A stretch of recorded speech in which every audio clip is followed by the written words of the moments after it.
नमस्कार दोस्तों, मैं विनोद कुमार बुरानिया सरस्वती एजुकेशन क्लास में आपका हार्दिक स्वागत करता हूं।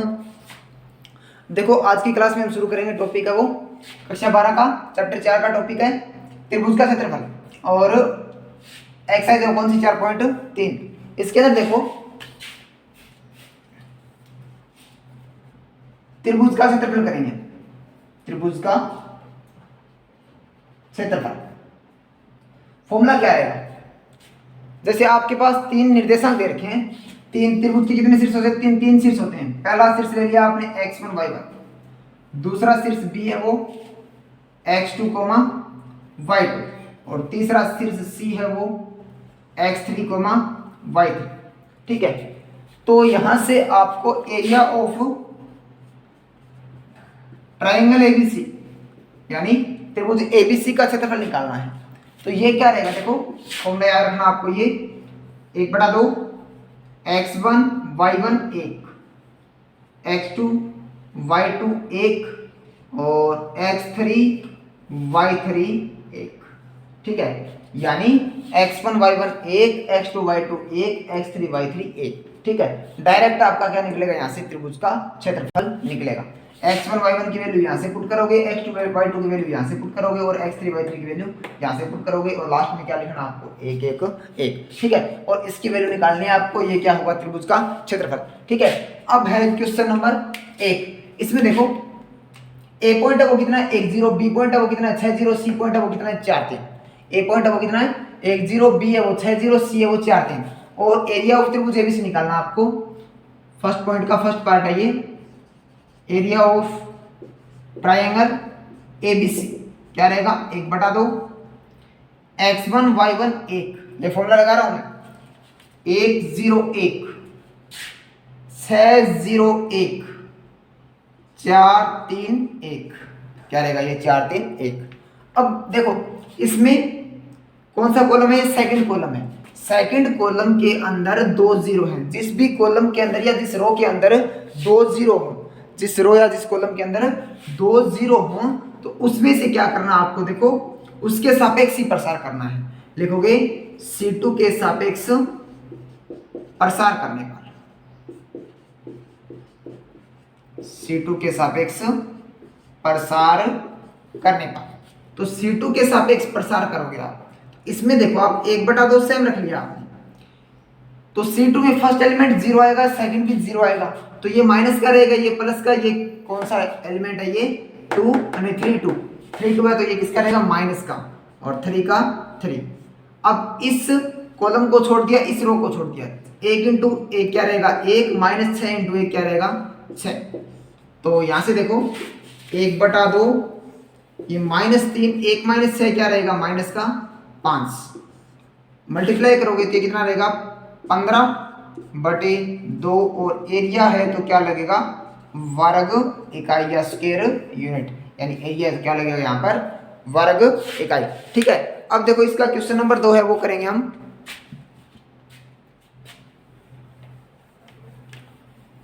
क्वेश्चन नंबर 2 में क्या बोल रहा है? देखो ये क्वेश्चन नंबर 2 के अंदर ए पॉइंट दे रखा आपको, ए बी प्लस सी।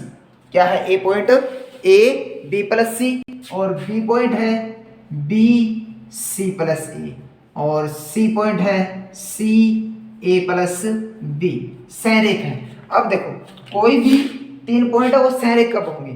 मैं बता रहा हूं यहाँ पर एक पॉइंट ए है, दूसरा पॉइंट बी है और तीसरा पॉइंट सी है। ये एक ही रेखा पर है तो ये क्या होंगे? संरेख होंगे। एक ही रेखा पर है तो क्या होंगे? ये संरेख होंगे। लेकिन संरेख की कंडीशन तो आपको पता है, लेकिन मान लो आप ये संरेख नहीं है, मान लिया सी पॉइंट यहाँ पर है, तो इनसे ट्राइंगल बनेगा। ठीक है, ट्राइंगल बनेगा तो उसका कुछ ना कुछ एरिया भी होगा। ठीक है, लेकिन यहाँ पर ये संरेख होंगे तो ट्राइंगल नहीं बनेगा, यानी त्रिभुज नहीं बनेगा। त्रिभुज नहीं बनेगा तो इसका क्षेत्रफल क्या निकलेगा? 0। यानी त्रिभुज का क्षेत्रफल क्या निकल जाए? 0 निकल जाए। तो ये क्या हो जाएगा? ए बी सी क्या हो जाएंगे? संरेख हो जाएंगे। ठीक है, तो लिखोगे एरिया ऑफ त्रिभुज एबीसी याद करो यहाँ पर।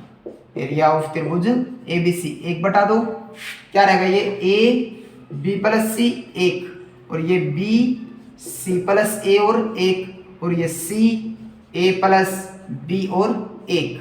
ठीक है, ये A B plus C 1, B C plus A 1 और सी ए प्लस बी 1। ठीक है, अब देखो आपने क्या कर दिया, इसमें कुछ संक्रिया लगा हुआ, डिटरमाइन के अंदर संक्रिया होती है, वो संक्रिया लगाएंगे हम। इसमें देखो यहाँ पर ए, यहाँ पर बी प्लस सी, यहाँ पर बी, यहाँ पर सी प्लस ए, यहाँ पर सी, यहाँ पर ए प्लस बी है। तो आपने क्या किया, C1 को चेंज कर दिया C1 प्लस C2, यानी फर्स्ट कॉलम को चेंज कर रहे हो और फर्स्ट और सेकंड कॉलम को क्या कर रहे हो, आप ऐड कर रहे हो।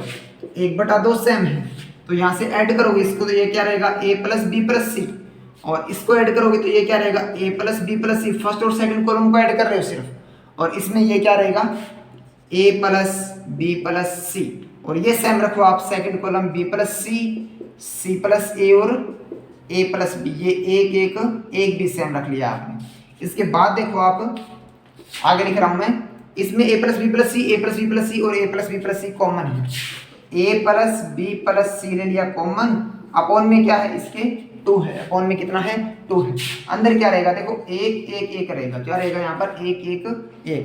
ठीक है, फर्स्ट कॉलम में से कॉमन लिया आपने, फर्स्ट कॉलम में से कॉमन ले रहे हो आप, तो यहाँ पर ये क्या रहेगा देखो b प्लस सी, c प्लस ए और a प्लस बी, और लास्ट भी क्या है 1 1 1। और मैंने आपको क्या बताया, किसी भी डिटरमाइन के अंदर 2 रो या 2 कॉलम सेम हो तो उसका मान क्या रहेगा 0। ठीक है, यानी a plus B plus C upon 2 into क्या रहेगा ये 0।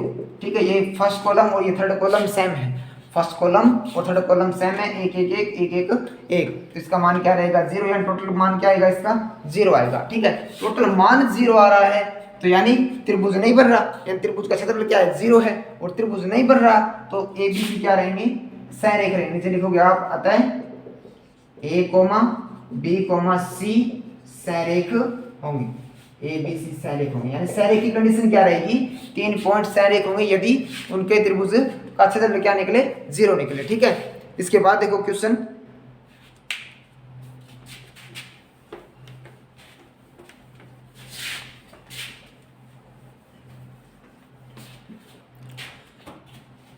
तीन नंबर क्वेश्चन है,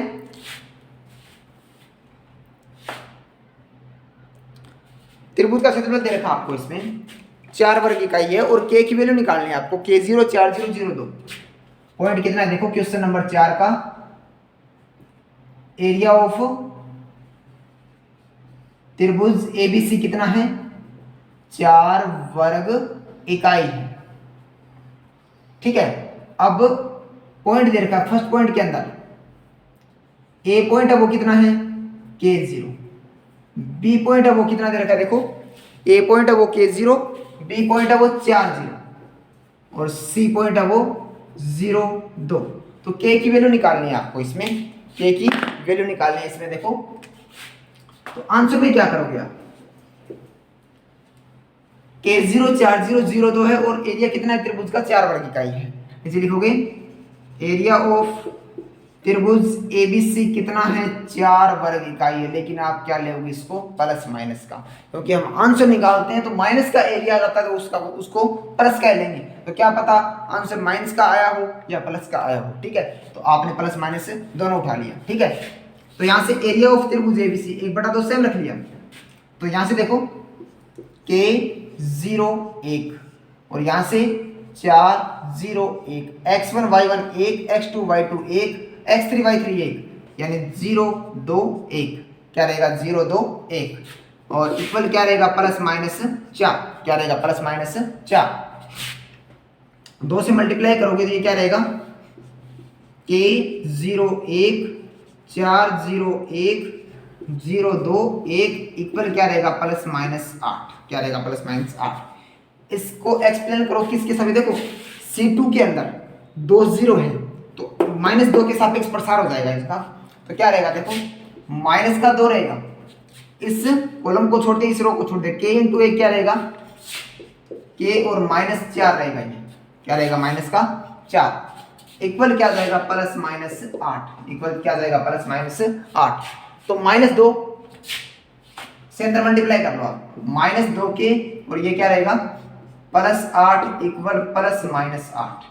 ठीक है, प्लस का 8 साइड चेंज करोगे तो किसका होगा माइनस का, तो -2 के इक्वल प्लस माइनस 8 और -8 साइड चेंज कर दे किसका होगा माइनस का 8। तो -2 के इक्वल एक बार ले माइनस का -8 और दूसरी बार ले आप -2 के इक्वल +8 -8। एक बार 8 को प्लस का उठा लिया, एक बार किसका उठा लिया आपने, माइनस का उठा लिया।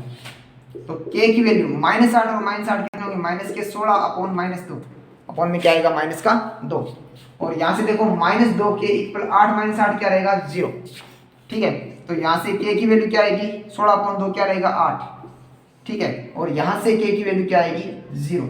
यानी k के दो मान हो सकते हैं, एक तो 8 हो सकता है और दूसरा कौन सा हो सकता है, 0 हो सकता है। ठीक है, और इसी का सेकंड पार्ट है, इसमें पॉइंट दे रखे हैं आपको, देखो -2 0,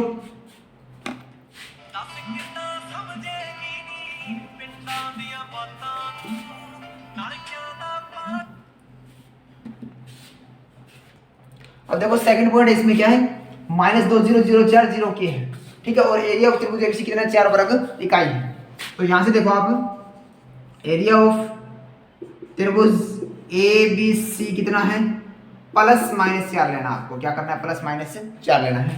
तो यहां से 1/2 एबीसी -2 0 1 0 4 1 और 0 के 1। ठीक है, इक्वल +-4 मल्टीप्लाई करोगे तो कितना रहेगा, -2 से हम रख लिया, इसके सापेक्ष यानी C1 के सापेक्ष कर रहे हो आप, इस कॉलम को छोड़ दिया, इस रो को छोड़ दिया, ये क्या रहेगा, 4 - k, क्या रहेगा, 4 - k इक्वल प्लस माइनस ये क्या रहेगा, 8, क्या रहेगा, +-8। अब देखो अंदर मल्टीप्लाई करो तो ये क्या रहेगा, -8, क्या रहेगा, -8 और -2 × -k क्या रहेगा, +2k इक्वल +-8, क्या रहेगा, +-8। माइनस का 8 साइड चेंज करो, किसका होगा, प्लस का, यानी 2k इक्वल +-8 और +8। तो 2k इक्वल एक बार उठाओ प्लस का 8 +8 और दूसरी बार -8 और +8, दो कंडीशन रहेगी, एक बार प्लस का 8 उठा लिया, पहले वाला 8 है वो, और एक बार माइनस का। तो 2k इक्वल 8 और 8 कितना होगा, 16 और अपॉन 2 जाएगा, और यहाँ से ये 0 अपॉन 2 जाएगा। तो k की वैल्यू क्या रहेगी, 8 और यहाँ से क्या आएगी, 0, यानी k की दो वैल्यू होगी, एक तो 8 होगी और दूसरी कितनी रहेगी, k इक्वल 0 रहेगी। ठीक है, k इक्वल 8 रहेगी और दूसरा क्या रहेगा, k इक्वल 0। अब देखो सॉरी, ये क्वेश्चन नंबर 3 था, कौन सा क्वेश्चन था ये, क्वेश्चन नंबर 3। अब हम करेंगे क्वेश्चन नंबर 4, उसका फर्स्ट पार्ट करेंगे पहले।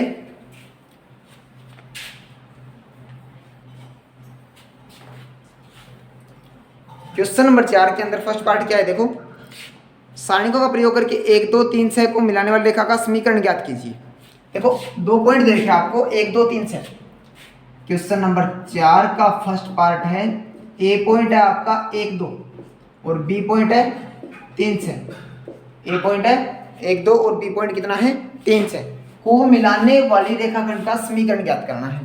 तो देखो मैं यहाँ पर लिखूं, ये ए पॉइंट ले लिया, ये बी पॉइंट ले लिया और ये सी पॉइंट ले लिया। ए बी सी जो लाइन बन रही है उसका समीकरण ज्ञात कराना आपको। तो ये पॉइंट कितना दे रखा आपको, 1 2, बी पॉइंट कितना है 3 6 और सी पॉइंट कितना मान लिया आपने, एक्स वाई ले लिया। सी पॉइंट कितना ले लिया, एक्स वाई ले लिया। अब ये तीनों पॉइंट सहरेख होंगे, सहरेख होंगे मतलब एरिया ऑफ ट्राइंगल एबीसी क्या रहेगा, 0। लिखोगे माना ए बी पर कोई तीसरा बिंदु सी, उसको क्या ले लिया, एक्स वाई है, सी एक्स वाई है और ए बी लाइन के ऊपर है, तो एरिया ऑफ त्रिभुज एबीसी इक्वल क्या रहेगा, 0। इसको क्या लिख सकते हो आप, 1/2 1 2 1 3 6 1 और एक्स वाई 1 इक्वल क्या रहेगा, 0। ठीक है, और ये दो 0 की साइड जाएगा, क्या रहेगा, ये भी 0, यानी ये क्या रहेगा 1 2 1 3 6 1 एक्स वाई 1 किसके इक्वल जाएगा, 0 के इक्वल जाएगा। अब यहां से इसको हल करूं मैं, तो फर्स्ट रो के सापेक्ष यानी r1 के सापेक्ष प्रसार करने पर, r1 के सापेक्ष प्रसार करने पर, r1 के सापेक्ष प्रसार करोगे मतलब फर्स्ट रो के सापेक्ष प्रसार कर रहे हो आप इसका। तो फर्स्ट में देखो फर्स्ट एलिमेंट किसका रहेगा, प्लस का, एक इस कॉलम को छोड़ दिया, इस रो को छोड़ दिया, ये क्या रहेगा 6 - y 6 - y और माइनस का क्या रहेगा 2, इस कॉलम को छोड़ दिए, इस रो को छोड़ दिए, ये रहेगा 3 माइनस एक्स, ये क्या जाएगा 3 माइनस एक्स, और आगे वाले में प्लस 1 रहेगा, ये इस कॉलम को छोड़ दिए, इस रो को छोड़ दिए, ये 3y माइनस 6x, ये क्या जाएगा 3y माइनस 6x इक्वल क्या रहेगा 0। ठीक है, तो ये क्या रहेगा 6 माइनस वाई 6 में अंदर मल्टीप्लाई करोगे माइनस 6, और ये क्या रहेगा प्लस 2x, और ये प्लस 3y, और ये माइनस 6x इक्वल 0। तो यहां से देखो आप प्लस 6 माइनस का 6 कैंसिल हो गया, प्लस के 2x माइनस के 6x कितने रहेंगे माइनस के 4x, प्लस के 3y माइनस का y क्या रहेगा प्लस का 2y इक्वल क्या रहेगा 0। ठीक है, तो इसको आप -2 से डिवाइड करो, देखोगे इस समीकरण को -2 से भाग देने, समीकरण को -2 से भाग दोगे आप तो क्या रहेगा, देखो -2 से भाग दोगे, ये क्या रहेगा 2x रहेगा सिर्फ, क्योंकि माइनस से माइनस कैंसिल हो जाएगा, और माइनस y इक्वल क्या रहेगा 0, क्योंकि 2y पर -2 का भाग दे रहे हो क्या रहेगा माइनस का y, यानी यहां से y किसके इक्वल हो गया 2x के इक्वल हो गया। ठीक है, ये इक्वेशन रह गया आपकी। ठीक है, यानी फर्स्ट पार्ट हो गया, सेकंड पार्ट वो आप कर लेना। और क्वेश्चन नंबर 5 देखो अब,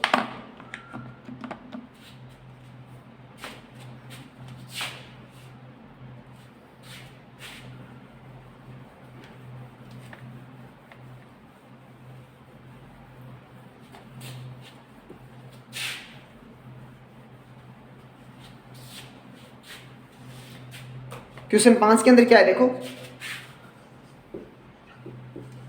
ए पॉइंट दे रखा आपको कितना 2 माइनस 6 5 4, ए पॉइंट है 2 माइनस 6, बी पॉइंट है 5,4, और तीसरा पॉइंट दे रखा आपको सी k,4, सी पॉइंट कितना है k,4। ठीक है, ए बी सी 3 पॉइंट दे रखे हैं, और ए बी सी से जो त्रिभुज बन रहा है उसका क्षेत्रफल कितना दे रखा है 35 वर्ग इकाई, कितना दे रखा है 35 वर्ग इकाई, यानी एरिया ऑफ त्रिभुज एबीसी कितना है 35 वर्ग इकाई। लेकिन मैंने आपको क्या बताया प्लस माइनस उठाना पड़ेगा आपको, क्योंकि एरिया प्लस का आता है तो वो प्लस कर लेते हैं, लेकिन एरिया माइनस का भी हो सकता है, तो दोनों कंडीशन लागू हो सकती है आपकी। ये क्या रहेगा देखो 1/2, ए की के की वैल्यू निकालनी है आपको, के की 1/2 सेम रख लिया आपने, 1/2 2 माइनस 6 1, और यहाँ से 5 4 और 1, और ये के 4 और 1 किसके इक्वल जाएगा प्लस माइनस 35 के इक्वल जाएगा, और ये डिवाइड में 2 तो किसमें जाएगा मल्टीप्लाई में, यानी ये इसका प्रसार करो आप 2 सेम रख लिया, इस कॉलम को छोड़ दिया, इस रो को छोड़ दिया, ये क्या रहेगा 4 माइनस 4 0, आगे आएगा प्लस का 6, क्योंकि ये माइनस का 6 और खुद किसका रहता है, ये सेकंड एलिमेंट किसका रहेगा माइनस का रहेगा, इस कॉलम को छोड़ दिया, इस रो को छोड़ दिया, ये 5 माइनस के, ये क्या रहेगा 5 माइनस के, और यहाँ से क्या रहेगा प्लस 1, इस कॉलम को छोड़ दिया, इस रो को छोड़ दिया, ये 500 का 20 माइनस 4 के इक्वल क्या रहेगा प्लस माइनस 70। ठीक है, ये 2 डिवाइड में था, मल्टीप्लाई में चला गया, तो ये 0 होगा। 6 गुणा 5 क्या रहेगा, ये देखो 30, 6 गुणा 5 क्या रहेगा 30, और 6 गुणा माइनस के क्या रहेगा माइनस का 6 की, कितना रहेगा माइनस का 6 की, प्लस 20 माइनस 4 के सेम रख लिया आपने, और इक्वल प्लस माइनस 70 सेम है, क्या है प्लस माइनस 70 सेम है। तो यहाँ से देखो आप 30 और 20 कितने हो गए 50, माइनस 6 के और माइनस 4 की कितना होगा माइनस का 10 की, इक्वल प्लस माइनस 70 और माइनस का 50, साइड चेंज करनी पड़ेगी आपको, किसका रहेगा ये माइनस का 50। तो यहाँ से देखो आप माइनस 10 के इक्वल, एक बार 70 माइनस 50, दूसरी कंडीशन माइनस 10 के equal minus 70 minus 50, minus 70 minus 50, एक बार 70 को प्लस का ले लिया, एक बार 70 को माइनस का ले लिया, बाकी कंडीशन सेम रख लिया आपने। तो यहाँ से माइनस 10 गुणा में है तो भाग में जाएगा पहले, तो 70 में से 50 घटाओ, ये क्या रहेगा 20 रहेगा, कितना रहेगा 20, अपोन में क्या जाएगा माइनस का 10, और यहाँ से के की वैल्यू क्या आएगी देखो माइनस 70 माइनस 50, माइनस का 120 अपोन में क्या जाएगा माइनस का 10, ये मल्टीप्लाई में तो किस में जाएगा ये डिवाइड में। ठीक है, तो यहाँ से देखो आप के इक्वल 20 को 10 से डिवाइड किया 2, और आगे साइन किसका लगेगा माइनस का, और यहाँ से के इक्वल माइनस से माइनस कैंसिल हो गया, 0 से 0 कैंसिल हो गया, के की वैल्यू कितनी आ गई 12, यानी के की वैल्यू 2 कंडीशन हो सकती है आपकी 12 और माइनस की 2। ठीक है, के का मान क्या रहेगा 12 और माइनस 2। एक्सरसाइज 4.3 है वो कंप्लीट हो गई, आगे वाली एक्सरसाइज हम नेक्स्ट क्लास में करेंगे। धन्यवाद।